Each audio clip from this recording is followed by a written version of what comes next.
Hello po, good afternoon po. Faith po from GMA Lifestyle. So my question is for Miss Rebecca. I heard po na you have a program in your school that focuses on weaving and textile base for persons with disabilities and special needs. Can you share more about the program? Thank you.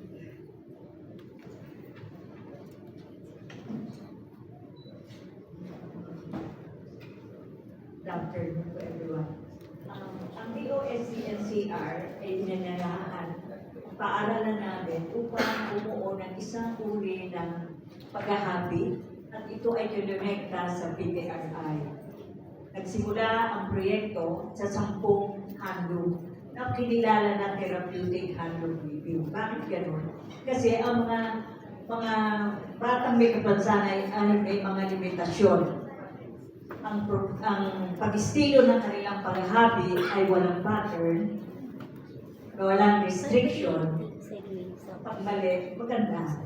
Yun ang filosofiya na nabuo dito. At hindi kami nagkukuman o nagsasabi sa kanila na ito ang pattern na ihahabi mo. Maghabi ka ng gusto mo.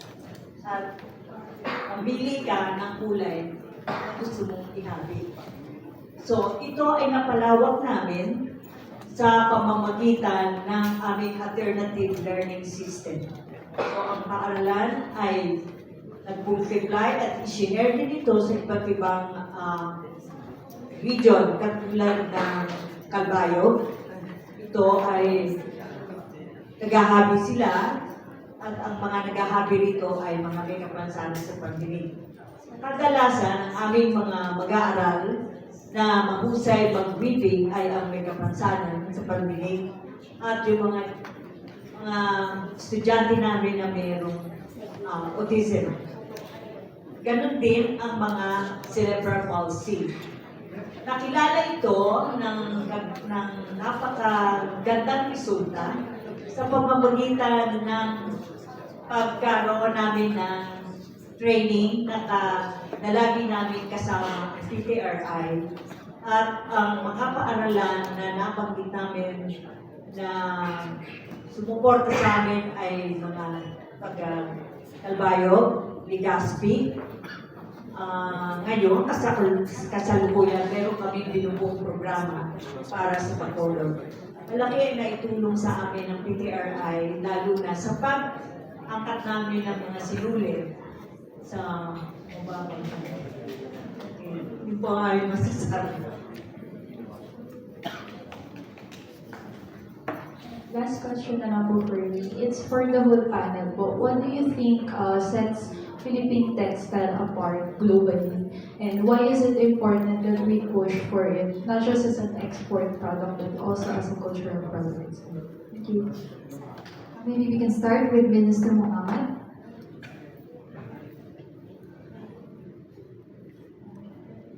Bismillahirrahmanirrahim. Assalamualaikum warahmatullahi wabarakatuh. For the bar, we were talking about cultural diplomacy. Malaking bahagi ho sa amin sa Bangsamoro ang istorya ng pagkakakilanlan, our identity, our narratives. So, what sets us apart from others when it comes to our fabrics and our textiles, it's not just only the fabrics, but it's really the design. We call it Inang Kapandayan because it's also spiritual for us. That's why when we were talking about fabrics a while ago, ang sabi ni Director, yung napag-uusapan natin yung presyo.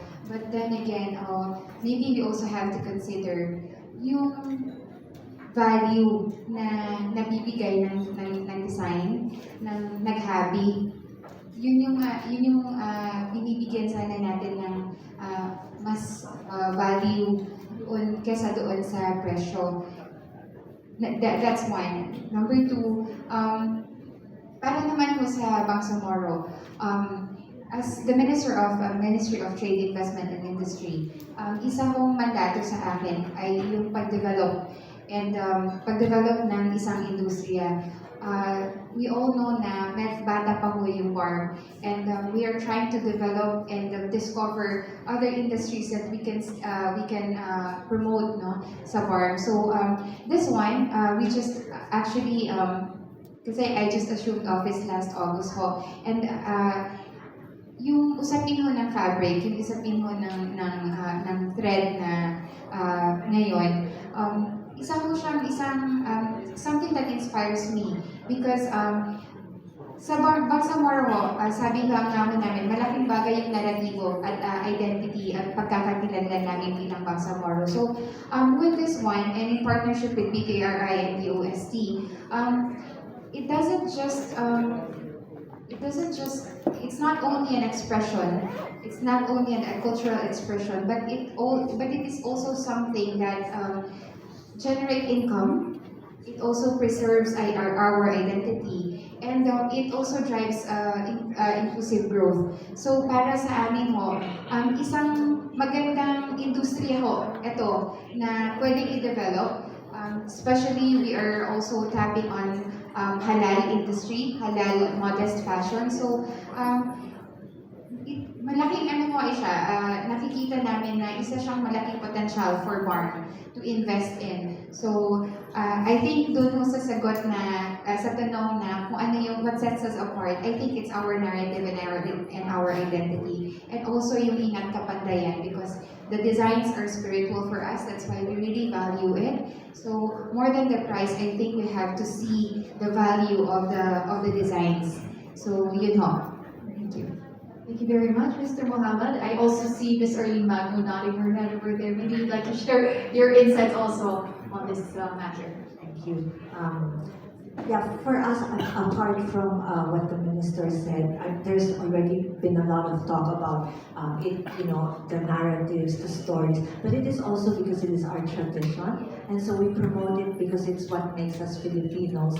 And as a tradition, unti-unti na siyang mawawala pag hindi natin preserve. So it is good to know that we have a government agency that is fully behind this, backed by technology, and use our foreign service posts abroad. We have about we're close to 100 already outside of the Philippines, and for every foreign service post that you have across the globe, that means that's a new market, a new opportunity, new partners, new stakeholders, new investors, and so we do encourage you to take advantage of this.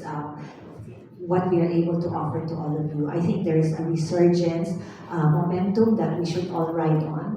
And so now is the time to promote our textiles and fashion. Very well said, Ms. Magno. Thank you so much. And at this point, we only have room for one more question. So we're going to take one from PTV. Good afternoon po. Project Isad from PTTK, Secretary and Director Liano. Zero in na po kanina dun sa pagpalit sa mga replicas or fakes, sir. Do we have measures? What do we do? Ngayon na wala pa pong legislation about this. And also, sir, how it affects when it comes to sustainability that we are pushing in this industry as we provide nga po ng textile industry. Do we have figure ba, sir, how much yung supposedly nalulugi na dapat ay kita po ng mga ulo? Quantify, hindi natin number ang hinahanap, wala tayong number pa. Pero ang akin is every single yard na nawawala sa akin. So, umaaray na eh. So, ang kalaban natin, specifically the Cordillera. That's why Mountain Province, alam ko, if Gao is following suit, I think Kalinga is nasa third reading or second reading na yata yun. Binabanta nila technically. So, you see the local government as well na nagre-respond to be able to provide the policy support doon sa counterfeiting. Kasi hindi lang siya doon sa tela eh. Even in the products, yung ibang products, nilelabel nila na this is made in Kalinga, for example, or maybe. So that's another layer. So to quantify it, tingin ko mas urgent na problem namin yung to level up yung education part, yung consciousness ng buyer. Kasi ang consumption naman yan karamihan local. So ang atin is tingnan natin na matiangat natin yung level ng awareness nila such that hindi nag-work simultaneously. So there's also LGU support, they try to legislate, they try to ban. napakalaking impact po nun. So when we read the provincial resolution sa ordinance pala from Mountain Province, ramdam ko na talagang even the LGUs nagulat na meron palang ganyan na nangyayari. And I think it's a nice move na localize yung pag-control ng sale at saka movement. So, as I said, Cordillera po nang nag-react kasi nga, yun ang sila na-apektuhan. I know that's not also an isolated case in Mindanao because we have backdoors. Malaysia, Indonesia, Texas also flood Mindanao. I'm not saying it's wrong. I'm just saying is huwag sana niyang kainin yung share ng local fabrics. So, yung dynamics of the market is there, pricing is there, accessibility is there, but then sana yung maprotektahan yung supposedly na napupunta sa premium handloom viewers. The second option is yung pag-label properly kasi hindi rin natin alam kung ito talaga ay locally made fabric. So, we also need to label and identify them properly. Again, hindi lang yan PTRI work, it's also an LGU work, it's also an DTI work. So, we work with other government agencies. Basta sa atin, PTRI and the DOC provides the empirical, objective way to actually vet these materials. Otherwise, hindi naman, it will not stand reason. Alam mo naman science, hindi mo pwedeng hinuha or makipakiramdam lang yan. It has to be very empirical. So, nandun kami sa aspect na yun. But then again, being the guardian, so to speak, of the industry, we try to reach out to other government agencies, including LGUs, para tulong-tulong po tayo sa baba. To come up with the numbers, as you said, or asked, parang hindi yun necessarily the fact na nakakakain siya ng share. I think it's more than alarming already rather than wait for it na kalahati na ay flat na talaga siya ng counterfeit or replica text. Even the definition by itself, wala pa definition at how do you say that this is a Philippine handloom movement text? There's no so pagdating sa kanya, sa testing or certification, mahirap yan ng police. So all of those are the works of government or shall I say the state to be able to protect our creative industries and our indigenous communities. I hope I was able to answer. Yes, sir. China. Yeah, yung marking and of course declaring some product as geographically sourced, specific from this, like sa Guimaras Mango, geographic indicator na yan. So talagang kunyari, talagang unique yan sa kanila, dapat mag-buy sila doon, mag-declare. And again, there should be marking so that both the consumer and of course aside from the producer would have the same identifying marker. Importante yun. Susundan lang yun. And then yung hindi nag-follow, di ka siguradong galing doon. Okay, maybe just a final word from Secretary Solidum to wrap up our press conference. Well, maganda yung tanong kanina, ano ba talaga yung PTF? And again, it was answered very well by our minister. And beyond the cultural implication, and of course our values, the need to find fabric to have more accessible sources for clothing and non-wearables, and to help our farmers would be very critical as we really intend to provide livelihood and jobs for all. No? So this is just one. Kaya makikita nyo, our panelists would involve the producer of the fabric and those that will process it, those that will use it to weave and until designer and seller. So maraming ecosystem. And siguro at some point, mahal pag binili, pero doon sa baba, marami na tayo natutulungan. So if us Filipinos would have the means to buy tropical fabric, this is another form of patriotism. Patriotism is not simply shouting slogans or waving the flag, but we support, tinatangkilik po natin ang produktong Pilipino kasi marami tayong mga natutulungan sa ating mga babae, hindi lang isa, marami sektor. At nakakatulong din ang pag-patronize nito sa pag-preserve ng ating cultural and traditional values. Kaya yung Philippine Tropical Fabric, ano na lang yan Philippine Traditional Fashion Thank you. Thank you very much, Secretary Solidum, and that wraps up our press conference for the 2026 National Textile Convention, or Telecon 2026. To our panelists, maybe please come center stage, so we will have a quick group photo.